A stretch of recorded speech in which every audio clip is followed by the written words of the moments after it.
Hello दोस्तों, मैं Sandeep sir आप लोगों का ऑनलाइन क्लास में स्वागत करता हूँ।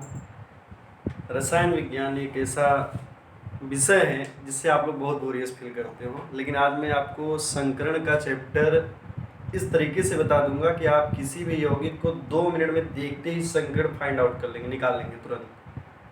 और आप लोग टेंशन ना लीजिए, परेशान मत होइए, बस इस चैनल को ध्यान से देखिए। इस वीडियो को आपको संकरण निकालना एक वीडियो के अंतर्गत पूरी तरह से आ जाएगा। चलिए हम लोग स्टार्ट करते हैं संकरण। तो संकरण निकालने के लिए एक छोटा सा फार्मूला मैं आपको आपके सामने रखता हूँ, जिसको आप देखेंगे। HO VE plus SA plus minus I/2। ये छोटा सा जो फार्मूला आपका है, इस फार्मूले के जरिए आप किसी भी यौगिक का संकरण बहुत आसानी से निकाल सकते हैं, अगर आपको पता है कि इसमें क्या चीज़ें हैं। तो ये जो आपका HO है, ये बताता है संकर कक्षकों की संख्या, संकर कक्षकों की संख्या। और जो आपका VE है, ये है केंद्रीय परमाणु की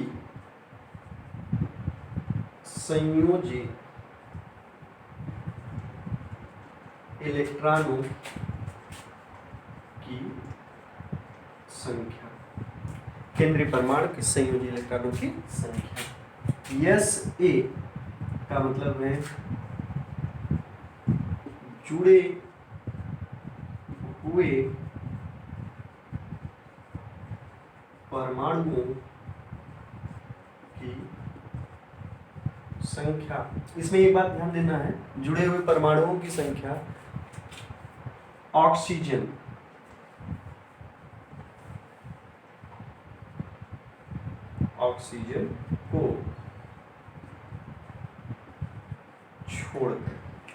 को छोड़कर और सभी जुड़े हुए परमाणुओं की संख्या को हम लिखते हैं। और ये जो आपका I दिया गया है, अगर कोई भी आयन के रूप में उपस्थित है तो उसकी संख्या लिखेंगे। आयनों की संख्या अगर प्लस में आयन है तो उसके लिए हम क्या करेंगे, घटा देंगे। जितने प्लस में आयन रहेंगे उतने घटा देंगे, और माइनस में है तो क्या करेंगे, जोड़ देंगे। तो देखिए ध्यान से, तो ये फार्मूला ध्यान से देखिए। HO का मतलब है संकर कक्षकों की संख्या। VE केंद्रीय परमाणुओं के संयोजी इलेक्ट्रॉनों की संख्या। यह से मतलब होता है जुड़े हुए परमाणुओं की संख्या, वो भी ऑक्सीजन को छोड़कर। अगर वहां पर जुड़ा हुआ परमाणु ऑक्सीजन, उसको छोड़ दीजिए। I का मतलब है आयनों की संख्या। अगर प्लस आयन है तो घटा देंगे उतना, अगर माइनस आयन है तो उसे हम छोड़ देंगे। अब आप एक कंफ्यूजन में होंगे, ये HO हम कैसे निकालेंगे। तो HO के निकालने के लिए देखिए, हम यहाँ पर एक टेबल दे रहे हैं आपको। जैसे आपके पास sp संकरण होगा आपका, जब यहाँ पर आपका आएगा 2, क्योंकि sp जो संकरण होता है उसमें संकर कक्षकों की संख्या 2 होती है। उसी प्रकार से देखो ध्यान से, अगर आप देखेंगे 1s 1p 2, 1s 2p यानी कि 3। आप इसको भी गिन के आप आराम से बना सकते हैं, बहुत ईजी है। इसके बाद आपको दोबारा प्रयास करने की जरूरत नहीं है संकरण निकालने के लिए। sp3d इसके लिए 5, sp3d2 इसके लिए 6, sp3d3 इसके लिए 7। तो इस प्रकार से ये थोड़ा सा आप याद कर लेंगे। sp वैसे भी आप देखेंगे तो सीधे सीधे नाम से पता चल रहा है। यस और पी एक एक है 2, यस 1 2p यानी 3, यस 1 3p यानी 4। इसी प्रकार से सब में है, तो आप इसको कैलकुलेट कर लेंगे। यही इतनी बातें अगर आप ध्यान रखेंगे तो इसको हम लोग देखिए कैसे अप्लाई करते हैं। इसको सबसे पहले आप ध्यान से देख लीजिए, कॉपी पे लिख लीजिए या इसका स्क्रीनशॉट ले लीजिए। तो आप इसका स्क्रीनशॉट लीजिए, उसके बाद बताया जा रहा है। हाँ, तो आप लोगों ने इसको लिख लिया। अब उसके बाद देखते हैं कैसे अप्लाई करते हैं।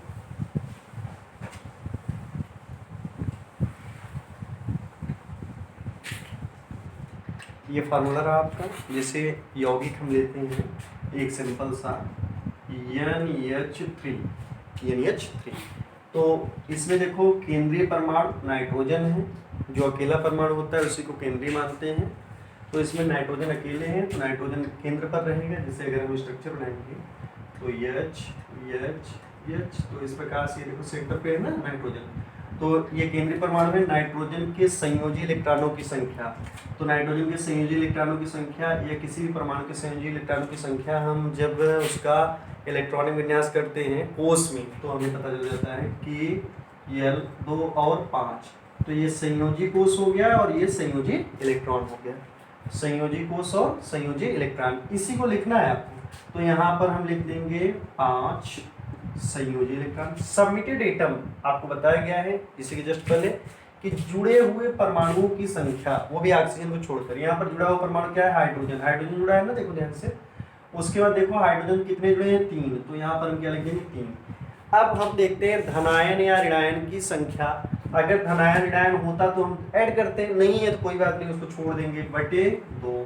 तो इसको जब सॉल्व करेंगे तो कितना आ रहा है भाई? 8/2 आया कितना? 4। 4 को अगर हम देखें ध्यान से, 1 S लिख दीजिए, 3 P लिख दीजिए, तो संकरण आपका पता चल गया झट से ना। तो आप एकदम टेंशन फ्री हो जाइए, बस इस वीडियो को एक बार रिपीट करके देख लेंगे, तुरंत आपका तैयार हो जाएगा संकरण निकालना। अब देखो दूसरी बात, अगर हम इसी बात को लेते हैं H2O के लिए, ध्यान देखें H2O, तो यहाँ पर देखिए ये जो अकेला परमाणु है वो क्या है? ऑक्सीजन।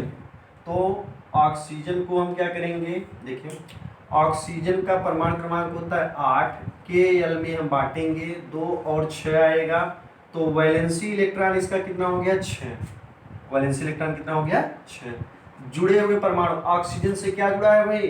2 हाइड्रोजन जुड़े हैं ना, ध्यान देखिए 2 हाइड्रोजन जुड़े हैं, तो हाइड्रोजन की संख्या कितनी है? 2। इस पर कोई प्लस माइनस दिख रहा है? नहीं, कोई प्लस माइनस नहीं, इसलिए इसके नीचे हम प्लस माइनस के लिए आयन की संख्या नहीं लिखेंगे, तो बटे 2। तो आपका हो गया 8/2 यानी क्या है? 4। तो 1 S और 3 P। तो बहुत आसान, देखिए 2 मिनट में आप किसी भी यौगिक का संकरण निकाल सकते हैं। अब इसके बाद देखते हैं आप, अगर हमें आयन दे दिया जाए, जैसे देखिए CO3 double minus, CO3 double minus, ध्यान से देखिए अगर डबल कार्बन, सबसे पहले हम क्या देखेंगे? कार्बन। कार्बन की संयोजकता निकालते हैं Kl से 2 और 4, तो संयोजी इलेक्ट्रॉन कितने हैं? 4। अब देखिए जुड़े हुए परमाणुओं की संख्या, हाँ देखिए 4 आया है संयोजी इलेक्ट्रॉनों की संख्या, तो हम लिखेंगे 4 ना, प्लस अब इसमें जुड़े हुए परमाणुओं की संख्या, क्या जुड़ा है भाई? ऑक्सीजन जुड़ा है। कितने ऑक्सीजन जुड़े हैं? 3। अब हम, आप कहेंगे यहाँ पे 3 लिख दीजिए, लेकिन नहीं, याद करिए आपका दिया गया था जुड़े हुए परमाणुओं की संख्या ऑक्सीजन को छोड़कर। अगर ऑक्सीजन जुड़ा है तो उसकी संख्या हम नहीं लिखेंगे, 0 कर देंगे। क्या कर देंगे? 0 कर देंगे। अब आयन के रूप में माइनस आया है, तो हमने बताया था वहां पर अगर आयन माइनस होगा तो उसे जोड़ देंगे। तो कितने माइनस हैं? 2 माइनस, इसको जोड़ दीजिए, बटे 2 फार्मूले के अनुसार। देखिए ध्यान से, अब फार्मूले के अनुसार अगर आप करते हैं तो कितना आएगा भाई? देखिए ध्यान से, यहाँ पे 4 और 2 6/2। तो 6/2 जब करोगे तो आया 3, 3 का मतलब 1 S और 2 P। तो देखो कितना आसान है ना। अब उसके बाद देखो, अगर कहीं आपको मिल जाता है प्लस वाला, कोई प्लस वाला अगर मिल गया तो देखिए ध्यान से NH4+, अब देखिए इसमें नाइट्रोजन है, अकेला परमाणु, तो नाइट्रोजन का वैलेंसी इलेक्ट्रॉन 5, अभी इसके पहले हम लोगों ने निकाला था। जुड़े हुए परमाणु हाइड्रोजन कितने हैं? 4, और धन आवेशों की संख्या, धन आयनों की संख्या कितनी है? 1। इसलिए हम -1 लिखेंगे, क्योंकि आपको बताया गया है धन रहने पर घटा दिया जाता है और ऋण रहने पर जोड़ दिया जाता है। तो यहाँ पे देखिए ध्यान से, तो बटे 2, तो 5 और 4 9 में से 1 गए 8, 8/2 यानी कि आया 4 का मतलब 1 S और 3 P ना। अब इसी के साथ अगर हम देखना चाहें SF6, सल्फर का होता है 16, 2 8 6, तो बाहरी कोष में कितने आए? 6, तो वैलेंसी इलेक्ट्रॉन 6, जुड़ा कितना है? फ्लोरीन 6, कोई आयन नहीं है, बटे 2 कर दीजिए, तो कितना आ जाएगा 12/2, यानी कि आएगा कितना 6। 6 का मतलब 1s 3p, p 3 से ज्यादा नहीं होना चाहिए, ध्यान रखिएगा कि 3 से ज्यादा आप 4 5 6 करने लगे तो ये नहीं हो सकता, क्योंकि संकरण में sp3 के बाद sp3d, sp3d2, sp3d3 आता है। तो यहाँ पर sp3d2 देखो, 1s 3p कितने हो गए 4, और d2 मतलब d कितने हैं 2, तो 4 2 6। तो इस प्रकार से आप किसी भी यौगिक में अगर संकरण निकालना चाहते हैं 2 मिनट का काम है। इस फार्मूले को बस याद रख लीजिए, ये फार्मूला आपको जब तक आप शिक्षा से जुड़े रहेंगे तब तक काम देगा। और अगर ये वीडियो मेरी आपको पसंद आई हो तो चैनल को सब्सक्राइब करिए, कमेंट करिए, और कोई भी दिक्कत आती है केमिस्ट्री के पेपर में आपको या केमिस्ट्री के सब्जेक्ट में तो आप डिस्कशन कर सकते हैं, कमेंट कर सकते हैं, और उसके साथ साथ अपने दोस्तों को शेयर करिए, जैसे ऐसे ही अच्छे वीडियोज आपको मिलते रहें और बहुत ही आसान ट्रिक्स के साथ आपको सब कुछ बताया जाएगा जिसमें आप 2 मिनट में काम कर लेंगे। इसी के साथ धन्यवाद।